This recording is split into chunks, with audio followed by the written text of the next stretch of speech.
Welcome to The Secrets of Success. By following the proven techniques of the guests who appear on this series, you'll learn that even successful people run into detours and failures, and how you can apply their success techniques to change your life. You're now listening to the most unique show on radio, the show dedicated to making you a success. If you're thinking about starting a home-based business, listen to what our guest, Sam Bowman, author of I Mean Business, has to say. Sam, we love that title. Welcome to the show. Hey, welcome, Bill. Let's have some fun with home-based business. We definitely will. Sam, first of all, other than the obvious that we think of a home-based business, literally, how would you define that? Well, it is a wide range, Bill. The Small Business Administration says there are 38 million small businesses. They don't really have a category for home-based. And small business to the Business Administration is like $10 million or less.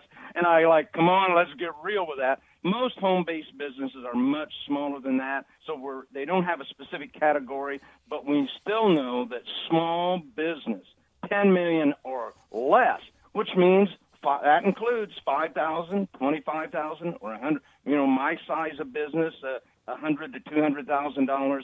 That all counts, and figures greatly vary from the Small Business Administration, from 80% to as much as 95% of our gross national product is small business. And I'll tell you what, Bill, every big business started, I guarantee you, as a small business.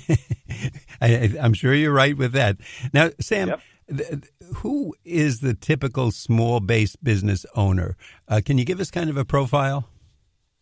Well, I'm a good profile on that. I was just a young man, and I was already working 2 jobs and just had a hobby and loved the hobby. And I like to say the hobby just kind of took over my life, and my hobby became my headache.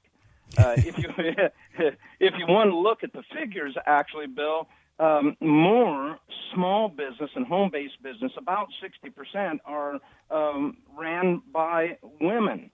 And I have a great resource for you. There's Carrie Green wrote a book called She Means Business. If you're a woman listening and you're thinking about a home-based business, you ought to grab that book. That is awesome. Really, anybody. I've got stories, Bill, of kids. I've got a kid right here in my neighborhood that started up a lemonade stand. We all know the lemonade stand story. He started a lemonade stand. He gives part of his profits to support fallen firemen and policemen.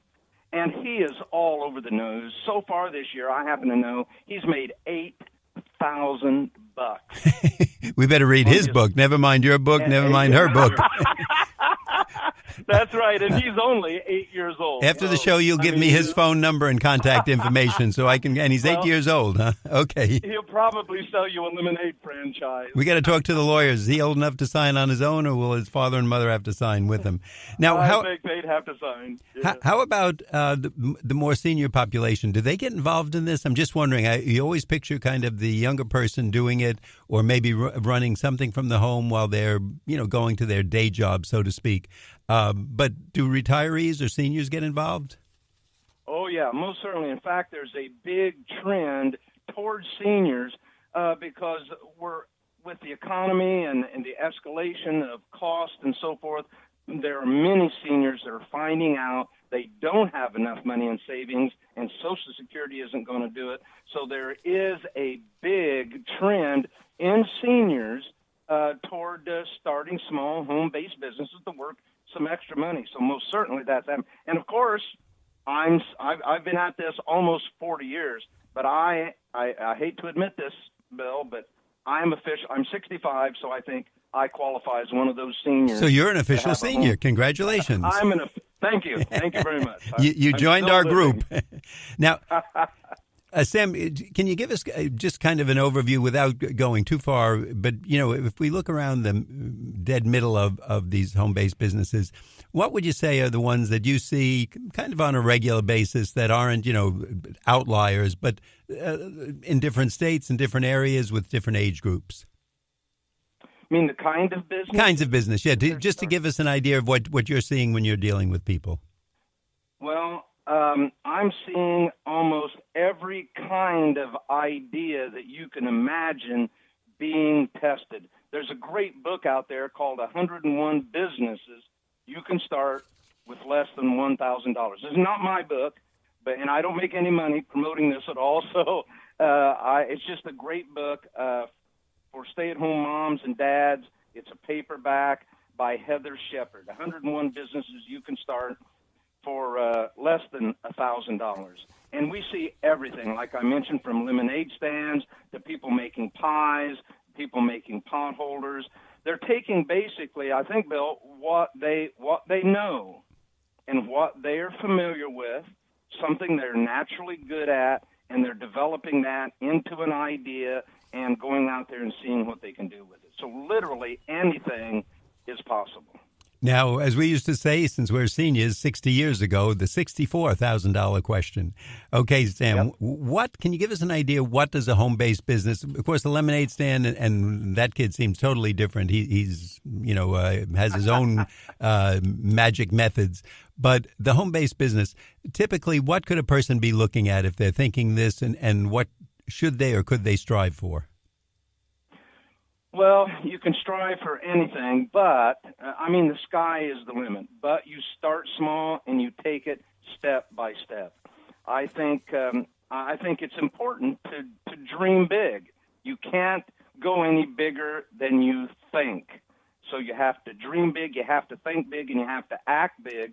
But you can start very small, test the waters. A very important lesson, Bill, is when you come up with an idea, you're going to start small, take it easy. You're not going to go out there and lambaste. In fact, if you slow down just a little bit and take your time, things will turn out better because that lets you test. You're going to take your idea, create some samples, some examples, and the first year you might spend a couple $1,000s to get it up and going for basic things, and maybe you find out you only made $500. Well, there's where the endurance begins to come in, and you begin to you move into tenacity. It takes a lot of tenacity. Home-based business is very demanding. There's another fantastic book out there called The Entrepreneur Equation. If you're thinking about starting a small book, that's a great book for you. It evaluates the realities, risks, and rewards of having your own business by a lady named Carol Roth. So a lot of people think they're going to start a business and they're going to make huge, big dollars, and maybe it just doesn't happen. For a lot of us, though, we would be satisfied if even if the dollars aren't. I mean, of course, we want to, get the next Google or Amazon. But is there an average that the home-based business makes, or is there a number we could put with it? Well, no, there really is not. There are hundreds of businesses that make people $5,000 to $10,000 a year. If you begin to get above that, you're moving now the hobby level. I call it the hobby level business. You're going to make $1,000 to $5,000 a year. If you try to move that hobby base on up to where you're working 10 or 20 hours a week, you could move that on up into the 25 to 50,000 category. I'm at this full time. I've been at it 37 years. My home-based business is in the $100,000 to $250,000 category. Now, we're going to ask you about that. I mean, we want to know more about your business in a few seconds. But at this point in the show, I'd like you to tell our listeners, and I'd like our listeners to know that in case they didn't hear at the beginning of the show, our guest is Sam Bowman, Bowman. He's the author of a book, I Mean Business, a guide to making home-based businesses earn the extra money you need.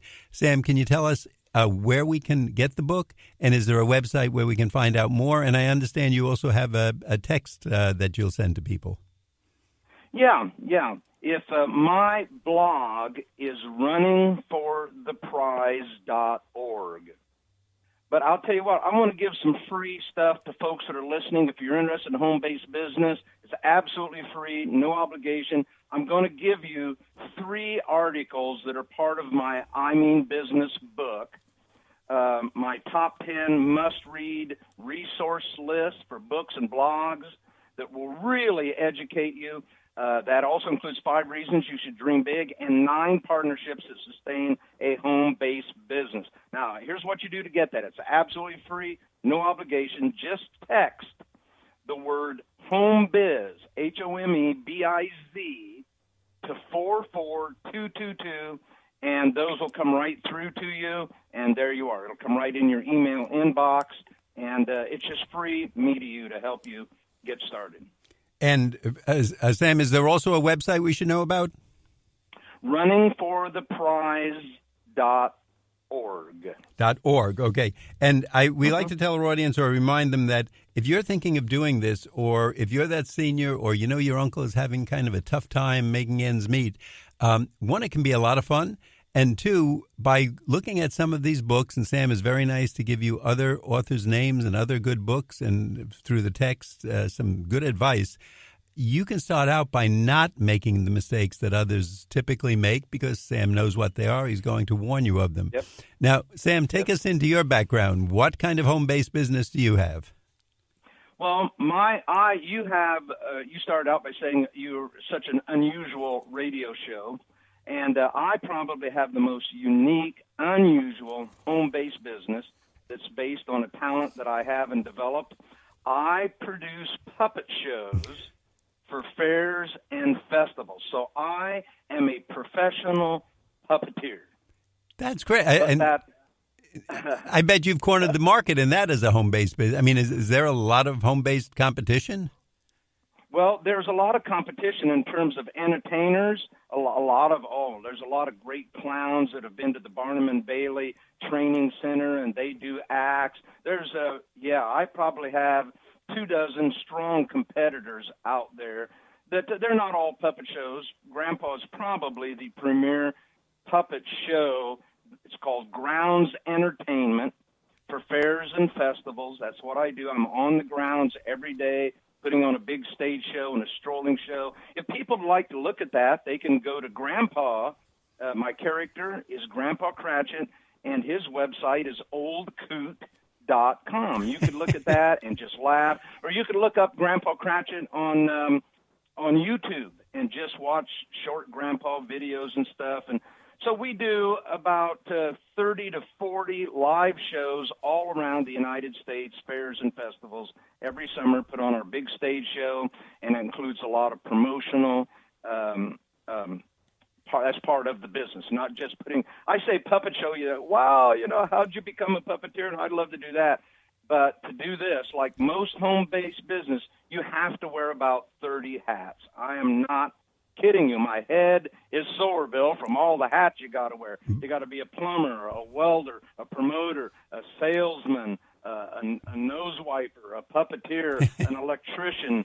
You really have to be able to do it all in most home-based. Sam, when you talked about being a puppeteer, the thought came to me. Now, you've met a lot of people in this field. What is the most unusual one or most unique one that you've come across, home-based business?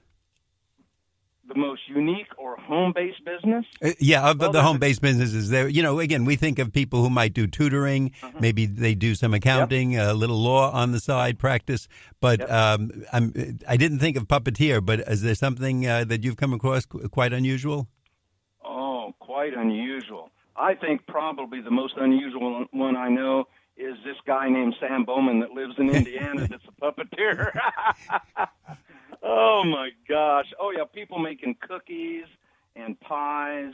Most unusual. Boy, I tell you what, I can't think of anybody doing anything more crazier than I am. All right, well, as we're talking, if you think of it, you can tell us if there's something way out there. But again, if someone's a good pie maker, I'm big on the eating categories, and we like that part of the show. So making pies, that's a good way to make some extra money. Sam, we want to find out more about home-based businesses, but at this point in the show, we like to remind our listeners that you're listening to The Secrets of Success. My name is Bill Horan. The show is produced at the voice of Nassau Community College, 90.3 WHPC. We'll be right back after this brief intermission. It may be hard to believe, but people just like you are already saving money. FeedThePig.org makes it easy. Their simple savings plan teaches you how to start saving without going overboard. So you don't need to mooch off your friends. You gonna finish that grape? You mean the one in my mouth? You don't need to stop buying the necessities. What you're smelling is a natural musk. Ew. You don't need to be a medical test subject. How do you feel? Mostly okay. Sometimes, though.